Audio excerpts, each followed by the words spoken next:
नमस्कार। अ, हम इस विषय का एक वीडियो कर चुके हैं और इस वीडियो में हम बात करने से पहले हम यह बात कर लेते हैं कि हमने क्या-क्या पढ़ा था, हमने क्या-क्या जाना था पिछले वीडियो में। पिछले वीडियो में हमने 2-3 बातें जानने की कोशिश की थी। पहली बात तो हमने जानने की कोशिश की थी कि अ, इस विषय में हम क्या पढ़ेंगे। तो हमने इसकी आउटलाइन बनाई थी कि इस कोर्स में हम क्या-क्या कवर करेंगे। हमने माना था कि हम कुछ लैंग्वेजेस के बारे में जानने की कोशिश करेंगे, कुछ मशीनों के बारे में जानने की कोशिश करेंगे। ये दोनों ही चीज़ें गणितीय टूल हैं, गणित के कुछ टूल हैं और हम इनकी मदद से कुछ सवालों को समझने की कोशिश करेंगे। जैसे कंप्यूटेशन क्या होती है, कंप्यूटेशन की थ्योरी क्या है, क्या हम किसी एक प्रॉब्लम को दूसरी प्रॉब्लम से ज़्यादा डिफिकल्ट बोल सकते हैं। उसमें हम क्या मशीनों को ऐसा कुछ कह सकते हैं कि एक मशीन की कैपेबिलिटी जो है दूसरी मशीन से ज़्यादा है? क्या हम ये बता सकते हैं कि अ, एक सवाल जो है वो ज़्यादा मुश्किल है या वो सॉल्व भी हो सकता है कि नहीं हो सकता? इन सब सवालों के उत्तर जो हैं वो हम इस विषय में करेंगे। फिर हमने कहा था कि फिर हमने कुछ ऐसे सवालों के आंसर जानने की कोशिश की थी जो इससे जुड़े हुए हैं, जैसे कंप्यूटेशनल डिवाइसेस क्या होते हैं, एल्गोरिदम क्या होती है।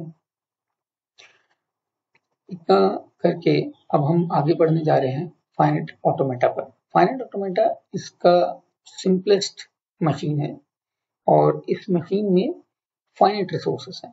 फाइनाइट मतलब निश्चित कुछ निश्चित वैल्यू में रिसोर्सेस हैं, यानी कि आप उन्हें बढ़ा नहीं सकते, उन्हें इनपुट साइज के हिसाब से बड़ा या कम नहीं कर सकते। वो निश्चित रहेंगे आपके। जैसे 5 स्टेट है तो 5 ही स्टेट रहेंगी हमेशा, चाहे आपका इनपुट कितना भी बड़ा हो जाए। इससे पहले कि हम इसको गणितीय रूप से पढ़ें, हम एक बार इसका एग्जाम्पल लेके देखते हैं। कुछ एग्जाम्पल्स के बारे में बात करते हैं जिससे हम इसको और बेहतर तरीके से समझ सकें। मान लीजिए कि आपके पास एक इलेक्ट्रिक स्विच है और ये एक टॉगल बटन है। टॉगल बटन मतलब जिसको दबाएंगे तो वो ऑफ से ऑन में और फिर दोबारा दबाएंगे तो ऑन से ऑफ में। तो आपने बटन लिया और उसको प्रेस किया तो वो, यदि आप ऑफ स्टेट में थे, यदि वो स्विच ऑफ स्टेट में था तो वो ऑन स्टेट में चला जाएगा, और यदि वो ऑन स्टेट में था तो वो अब ऑफ स्टेट में चला जाएगा। इसका मतलब क्या हुआ? इसका मतलब ये हुआ कि यदि आप ऑफ स्टेट में हैं और आप इस बटन को पुश करते हैं, यानी कि दबाते हैं। यदि आप पुश कर रहे हैं तो ऑन स्टेट में आ जाएंगे, यदि ऑन स्टेट में हैं और यहाँ से यदि आप इस बटन को पुश कर रहे हैं तो आप ऑफ स्टेट में पहुंच जाएंगे।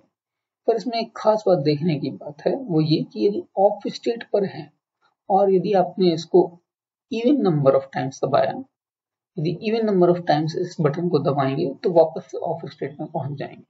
लेकिन यदि आपने इसे किसी और नंबर ऑफ टाइम्स दबाया इस बटन को तो आप ऑन स्टेट में पहुंच जाएंगे। तो ये एक इलेक्ट्रिक स्विच का एग्जांपल है जहां पे हम ये जानने की कोशिश कर रहे हैं कि यदि हम डिफरेंट सीक्वेंसेस जो हमारे बटन को प्रेस करने के सीक्वेंस हैं, उनसे हम पर क्या फर्क पड़ने वाला है। अब एक दूसरा एग्जांपल लेते हैं। ये फैन रेगुलेटर का एग्जांपल है। इसमें पिछले वाले एग्जांपल से तुलना में हमारे पास थोड़ी सी ज्यादा चीजें हैं, यानी कि हमारे पास 2 डिफरेंट एक्शंस हैं, 4 डिफरेंट स्टेट्स हैं। कैसे हैं देखते हैं। यहाँ पर फैन की जो स्पीड है वो स्टेट के नंबर के प्रोपोर्शनल है, यानी कि यदि आप फैन की स्पीड 0 है तो फैन रुका हुआ है, 1 है तो धीमे चल रहा है, 2 है तो थोड़ा तेज और 3 है तो सबसे तेज चल रहा है। यदि हम फैन रेगुलेटर को घड़ी की दिशा में घुमाएं और हम यदि 0 स्टेट पर हैं तो 1 स्टेट में आ जाएंगे, 1 स्टेट पर हैं और फिर यदि घड़ी की दिशा में घुमाएं, यानी कि क्लॉकवाइज डायरेक्शन में घुमाएं, तो हम पहली स्टेट से दूसरी स्टेट में आ जाएंगे। सिमिलरली दूसरे से तीसरी में आ जाएंगे क्लॉकवाइज घुमाने पर, और तीसरी से शून्य वाली में चले जाएंगे क्लॉकवाइज घुमाने पर फैन रेगुलेटर को।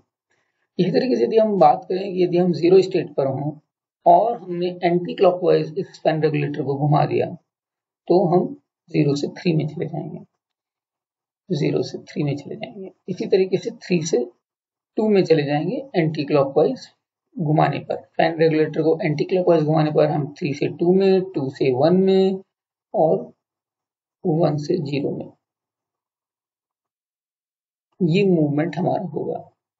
अब मान लीजिए यदि मैं आपसे एक बात पूछता हूं, वो ये है कि आपके पास में फैन रेगुलेटर का जो स्टेट है वो लेट्स से 2 में है, ठीक है, स्टेट 2 में आप हैं, और इसके बाद आपने ये एक्शन सीक्वेंस लिया है, यानी कि पहले एंटी क्लॉकवाइज घुमाया, फिर एंटी क्लॉकवाइज घुमाया, फिर क्लॉकवाइज घुमाया, फिर एंटी क्लॉकवाइज घुमाया, फिर क्लॉकवाइज घुमाया। तो अब आप यह बताइए कि अब फाइनल स्टेट यानी कि आप किस स्टेट पर फाइनली पहुंच पाएंगे। आप सेकंड स्टेट पर हैं, आपने ये एक्शंस लिए और इसके बाद आप किस स्टेट पर पहुंचेंगे, ये सवाल है। तो यदि हम ये सवाल को समझने की कोशिश करें तो क्या होगा। हम सेकंड स्टेट पर हैं, हमने एंटी क्लॉकवाइज लिया, पहला एंटी क्लॉकवाइज, दूसरा एंटी क्लॉकवाइज, यानी कि पहले एंटी क्लॉकवाइज के बाद में आप स्टेट 1 पर पहुंच गए, दूसरे एंटी क्लॉकवाइज के बाद में आप स्टेट 0 पर पहुंच गए, फिर आपने क्लॉकवाइज लिया तो वापस से 1 पे आ गए, फिर एंटी क्लॉकवाइज लिया तो फिर 0 पे चले गए, फिर क्लॉकवाइज लिया, फिर क्लॉकवाइज लेंगे तो क्या होगा, आप 0 से 1 पे आ जाएंगे, और फिर 1 से क्लॉकवाइज लेंगे तो आप 2 पे आ जाएंगे। तो अल्टीमेटली आप 2 से शुरू होकर के 2 पर पहुंच गए, यदि हम यह सीक्वेंस ऑफ एक्शंस लेंगे तो ये एक सवाल है जिसे पूछा जा सकता है, या फिर यह सवाल पूछा जा सकता है कि अंततः आप किस स्टेट में पहुंचे। तो आपने कहा कि 2 से शुरू होकर के इस एक्शन सीक्वेंस को प्रोसेस करते हुए, इस एक्शन सीक्वेंस पर कंप्यूट करते हुए हम फाइनली स्टेट 2 पर पहुंचेंगे। आइए अब एक दूसरा एग्जांपल लेते हैं। आप इस तरीके के सवाल को देख सकते हैं, आप अपने लिए इस सवाल को करने की कोशिश कर सकते हैं। मान लीजिए आप स्टेट 3 पर हैं और आप C का मतलब क्लॉकवाइज एक्शन है, A का मतलब एंटी क्लॉकवाइज एक्शन है, और यदि आपने ये सीक्वेंस ऑफ एक्शन लिया तो फाइनली आप इस स्टेट में पहुंचेंगे, या वो स्टेट्स का सीक्वेंस क्या होगा जो हर एक एक्शन लेने के बाद में आपके पास स्टेट आएगी, उन स्टेट्स का सीक्वेंस क्या होगा, आप ये भी निकालने की प्रयास कर सकते हैं। अब अपन एक दूसरे एग्जाम्पल की ओर चलते हैं। ये एग्जाम्पल कहता है कि हम बाइनरी स्ट्रिंग ढूंढना चाहते हैं, वे बाइनरी स्ट्रिंग ढूंढना चाहते हैं जो 4 से डिविजिबल हो। तो ये बात तो तय है कि बाइनरी स्ट्रिंग का मतलब वह स्ट्रिंग होता है जिसमें 0 और 1 हो, राइट। तो इस बाइनरी स्ट्रिंग में 0 है, 1 है, और हम जानना चाहते हैं कि क्या वह स्ट्रिंग 4 से भाज्य है, 4 से डिवाइड हो पाएगी। तो हमने देखा यदि कोई भी चीज 4 से डिवाइड होती है, कोई भी नंबर ले लीजिए आप, कोई भी नंबर जब 4 से डिवाइड होता है तो उसमें 4 तरीके के रिमाइंडर आ सकते हैं। या तो रिमाइंडर 0 हो सकता है, या 1 हो सकता है, या 2 हो सकता है, 3 हो सकता है। एक एग्जाम्पल के तौर पर हम यहाँ 2-3 एग्जाम्पल लेकर के देख लेते हैं कि मान लीजिए आपके पास में ये कोई नंबर है और तो इसका डेसिमल इक्विवेलेंट क्या है, 0, और क्या हम इसे डिवाइड कर सकते हैं 4 से? हाँ, कर सकते हैं, क्योंकि हमारा जो रिमाइंडर है वो आया है 0 और हम इसे डिवाइड कर सकते हैं 4 से। मान लीजिए आपका नंबर है 110, क्या हम इसे डिवाइड कर सकते हैं? इसका बाइनरी डेसिमल इक्विवेलेंट क्या आएगा? इसका डेसिमल इक्विवेलेंट आएगा 6। क्या हम इसे डिवाइड कर सकते हैं? नहीं, हम इसे डिवाइड नहीं कर सकते हमारा, क्योंकि हमारा रिमाइंडर क्या आएगा, 2 आएगा, और हम इसे डिवाइड नहीं कर सकते। ओके, अब मान लीजिए कि आप इसकी बात कर रहे हैं, यह क्या है? यदि आप इसे चेक करेंगे तो ये इसका डेसिमल इक्विवेलेंट आता है 12। तो क्या ये डिविजिबल है? तो इसका रिमाइंडर कितना आता है? 0। Yes, so we can divide it by 4।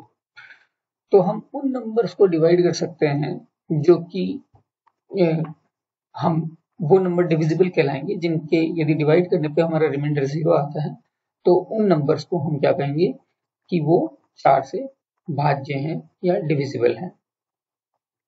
अब ये जानने की कोशिश करते हैं कि हम इसका फाइनाइट स्टेट ऑटोमेटा बना कैसे सकते हैं।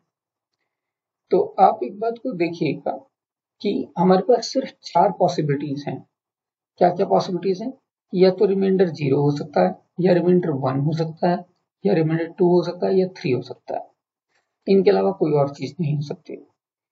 अच्छा, एक बात और है, हम जो बाइनरी स्ट्रिंग ले रहे हैं, जैसे मान लीजिए आपके पास में बाइनरी स्ट्रिंग है ये, तो हम इसको ऐसे यहां से रीड करना शुरू करेंगे लेफ्ट साइड से, और हम धीमे धीमे एक एक पढ़ते हुए राइट साइड में पहुंचेंगे। इसका क्या मतलब है? इसका मतलब यह है कि हम सबसे पहले 0 पढ़ेंगे, फिर हम उसके बाद में अगला 0 पढ़ेंगे, फिर उसके बाद 1 पढ़ेंगे, फिर 1 पढ़ेंगे, फिर 0 पढ़ेंगे, फिर 1 पढ़ेंगे, फिर 0 पढ़ेंगे। तो इस सीक्वेंस में हम इन बिट्स को पढ़ना शुरू करेंगे। शुरुआत में जो हम 0 पढ़ रहे हैं, या इवन 0 पढ़ने से पहले हमारे पास क्या है? एक खाली स्ट्रिंग है, एम्प्टी स्ट्रिंग, एम्प्टी स्ट्रिंग। अब एम्प्टी स्ट्रिंग यदि कोई मुझे देता है तो ये किस नंबर को डिनोट करता है? तो हम ये मान के चलते हैं कि वो 0 को ही डिनोट करता है, हम ऐसा मान लेते हैं। अब यदि ये 0 को डिनोट करता है तो हमारा एक तो ये हो गया कि एम्प्टी स्ट्रिंग चूंकि 0 को डिनोट करता है, तो हम जब भी स्ट्रिंग शुरू करेंगे तो हम 0 से शुरू करेंगे, यानी कि रिमाइंडर 0 होगा। यदि 0 वैल्यू है, डेसिमल इक्विवेलेंट भी 0 है, तो डिवाइड करके आपके पास में रिमाइंडर कितना बचेगा? 0 बचेगा। तो आप देखिए कि हमने मान लीजिए कि ये हमको पता है कि आपने 0 से शुरू किया, अब इसका रिमाइंडर है 0।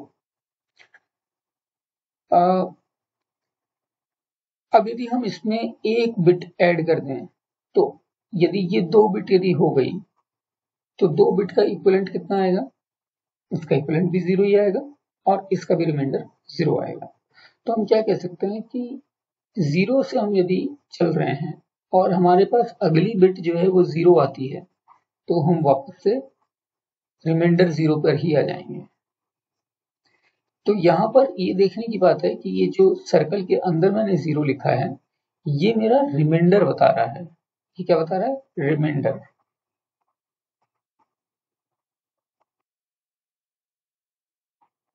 जबकि ये 0 बता रहा है कि क्या बिट हमने रीड की है, बिट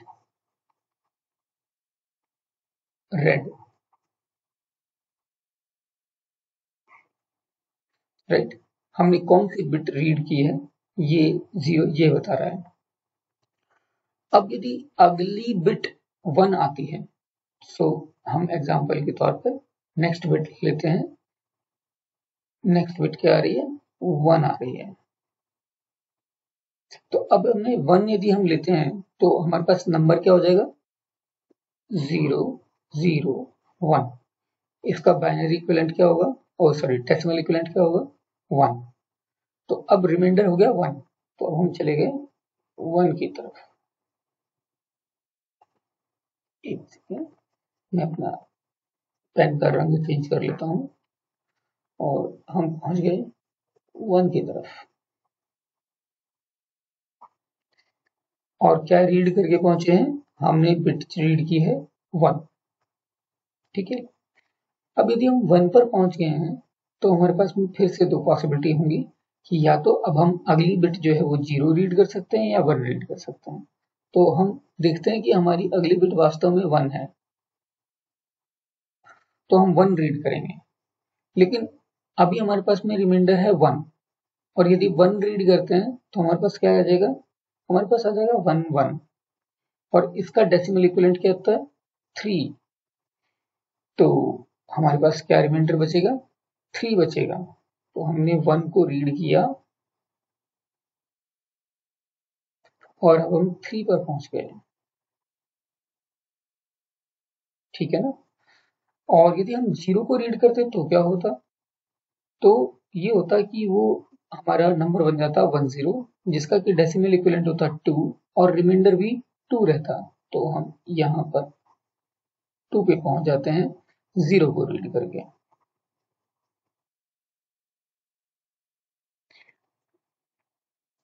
अब यदि 3 पर हमको वापस से 1 मिलता है तो क्या होगा, 3 पे ऑलरेडी हमारे पास में 1 1 है।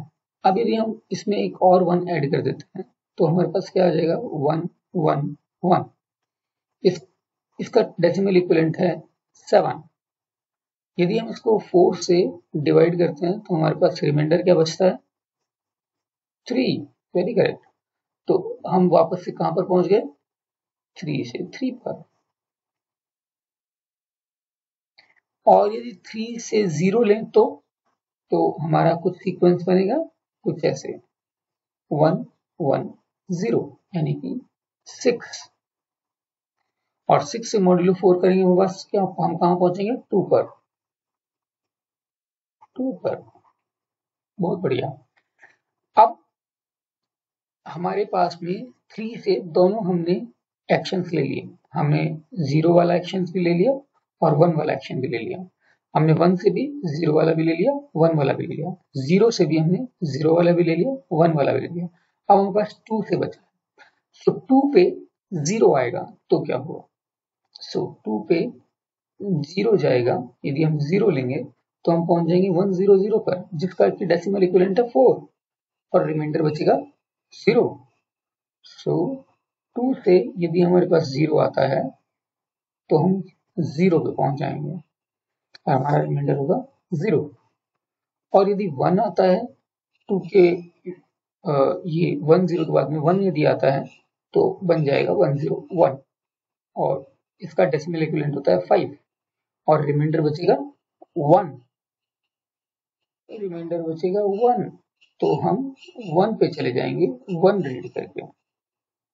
सो ये हमारी फाइनाइट स्टेट ऑटोमेटा कहलाया। क्योंकि एम्प्टी स्ट्रिंग 0 को ही डिनोट कर रही है तो हम यहाँ इस स्टेट को एक इनिशियल स्टेट की तरह देख सकते हैं कि जब हम एम्प्टी स्ट्रिंग से आए तो उसका डेसिमल इक्विवेलेंट था 0, रिमाइंडर था 0, तो हम इस स्टेट पर हैं। और इसके बाद हमने जिस जिस तरीके से मूव किया उस तरीके से हम लोग पता करते चले गए कि वेदर कोई नंबर जो है वो 4 से डिविजिबल है या नहीं है। इनफैक्ट हमने ये पता किया कि कोई भी नंबर 4 से डिवाइड करने के बाद में क्या रिमाइंडर लेगा, क्या वो 0 रिमाइंडर लेगा या 1 लेगा या 2 लेगा या 3 लेगा। आप एक एग्जांपल के तौर पर एक बार इस नंबर को ट्राई करके देखते हैं, 11011। ये है इसका डेसिमल इक्विवेलेंट, यदि आप निकालेंगे तो बनेगा 13। एक बार ट्राई करके देखते हैं हम क्या सही कर रहे हैं। तो 13 का एक बार हम ये भी देख लेते हैं, यदि हम मॉड्यूलो 4 करते हैं तो हमारे पास रिमाइंडर बचता है 1। तो हम ये जानने की कोशिश करते हैं क्या वास्तव में हम स्टेट 1 पर पहुंचेंगे, क्योंकि स्टेट 1 उन सारे नंबर्स को रिप्रेजेंट करती है जो कि जिनका की रिमाइंडर 1 है। अभी हम यही देख चुके हैं कि यदि हमने स्टेट बनाई ही ऐसे है कि उसका रिमाइंडर 1 हो। आइए इसको जरा देखने की कोशिश करते हैं। हमने 0 से शुरू किया, सबसे पहले पढ़ा बिट 1। बिट 1 को पढ़ते हम यहाँ पर स्टेट पे आ गए। So after reading 1, so this is the first state. Initially we started at this state because with the help of empty string. After reading 1, we reach to state 1. After reading another 1, we reach to state 3. So that is it. So let me change the color of this pen so that we can actually identify the sequence. So this is 1, this is 2, and then we read a 0. Once we read a 0, we reach to second state. So this is third number. in sequence, and after that we read 1. After that we read 1 and we reach to state 1. So this is fourth. So after reading 1 we reach to state 1. After reading another 1 we reach to state 3. After reading a 0 thereafter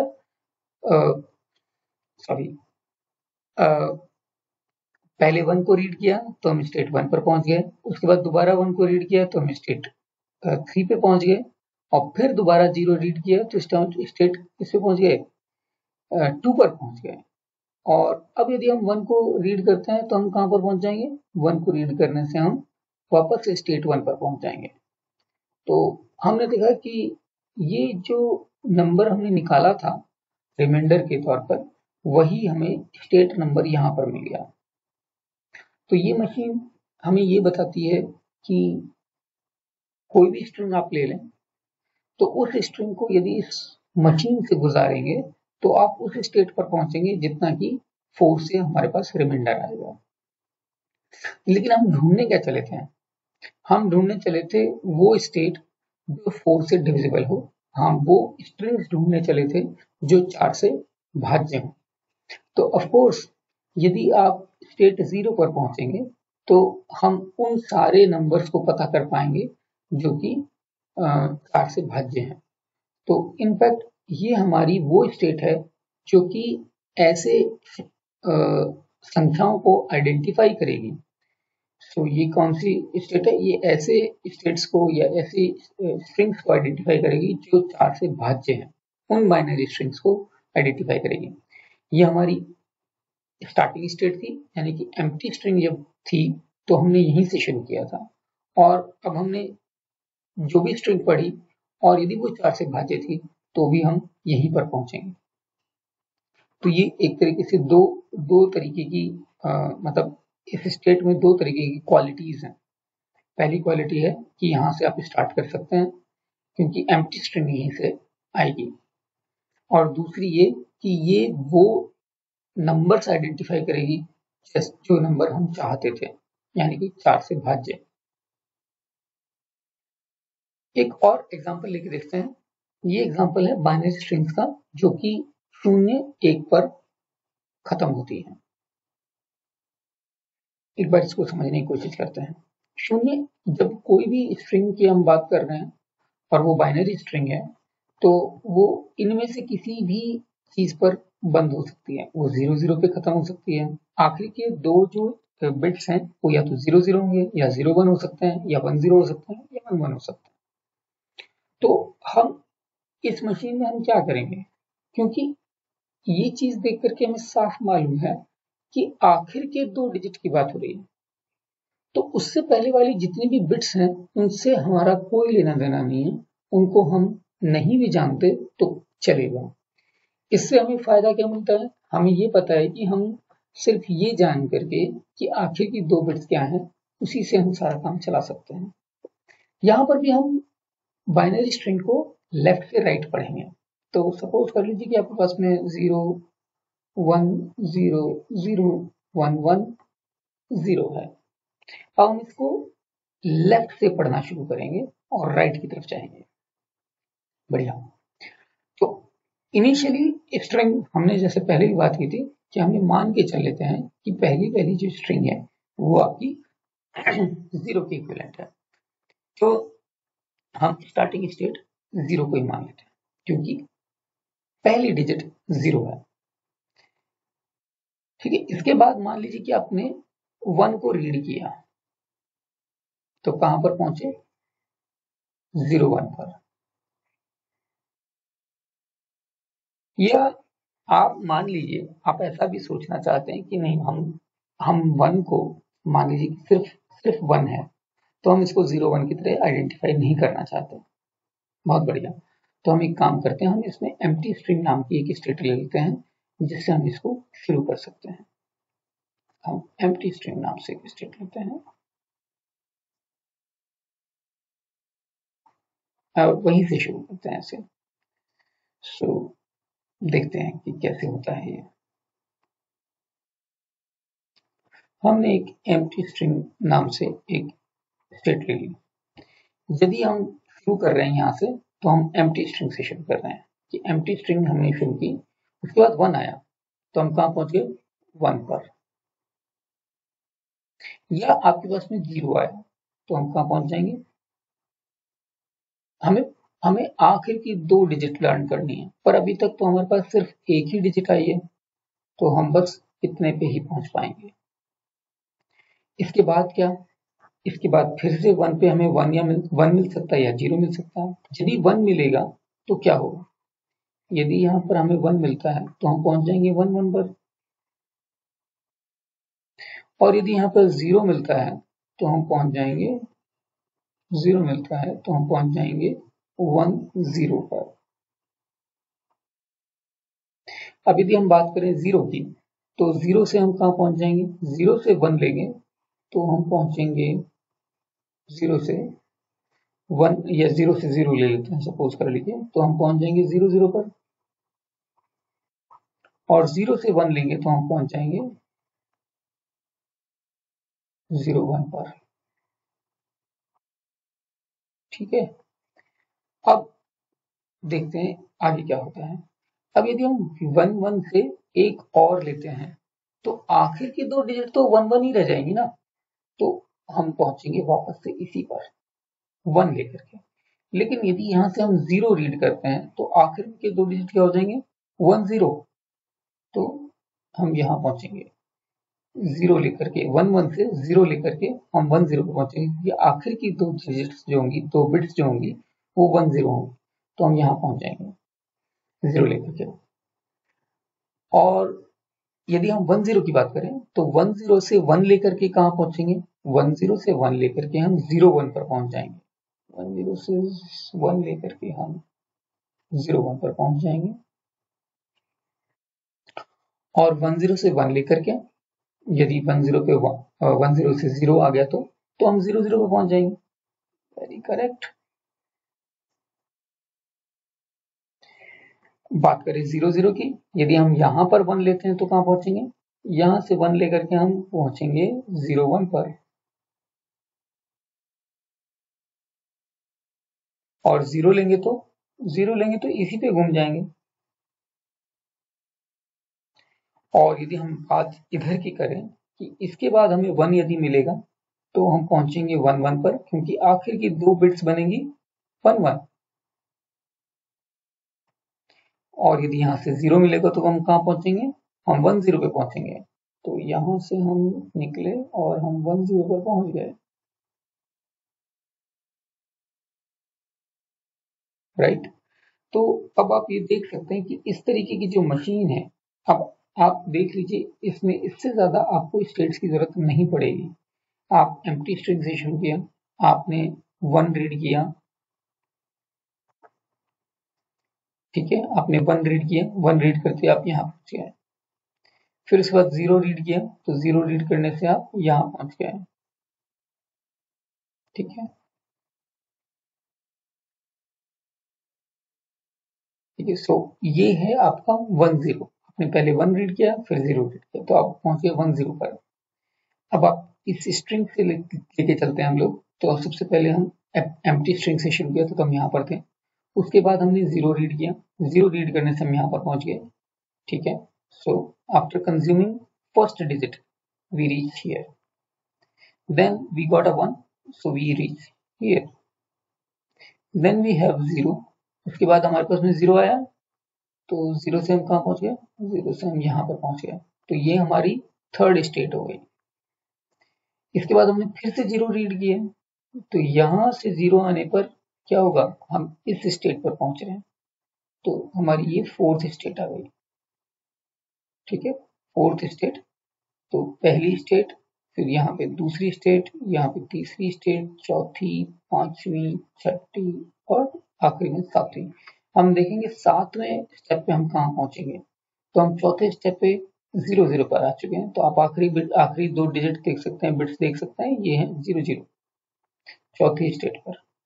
तो इसके बाद हमने 1 read किया, 1 read करेंगे तो हम कहाँ पहुंचेंगे 0 1 यानी कि 2 पर, तो यदि हमने 5वें पे पढ़ लिया तो हम 2 पर पहुंच गए, तो 0 1 है, ठीक है। तो हम 5वां यहां पर आ गया। 5वें से फिर से हमने 1 रीड किया तो हम पहुंच गए 1 पर। ये आपकी 30 स्टेट है, 30 स्टेट है, सीक्वेंस में 30 है। और यदि हमने फिर से 0 रीड किया तो हम यहाँ पर पहुंच गए 10 पर, जो कि हमारे लिए 7वां स्टेप है। तो अल्टीमेटली ये पूरी की पूरी जो रीडिंग करके हमको मालूम पड़ा कि हम 10 वाली स्टेट पर पहुंच गए हैं। अब इसमें आप दो चीजें ढूंढने की कोशिश कर सकते हैं। एक तो वह स्टेट जहां से हम स्टार्ट करेंगे, यानी कि ये वाली स्टेट, यहां से हम स्टार्ट करते हैं तो हम बोलते हैं इसको स्टार्ट स्टेट।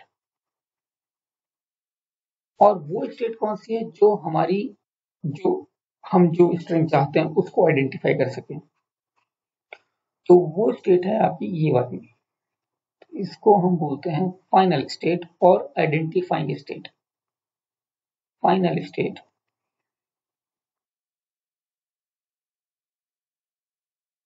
या आइडेंटिफाइंग स्टेट, क्योंकि इसने आइडेंटिफाई किया है उन स्ट्रिंग्स को जिन स्ट्रिंग्स को हम आइडेंटिफाई करना चाहते थे। Identifying state.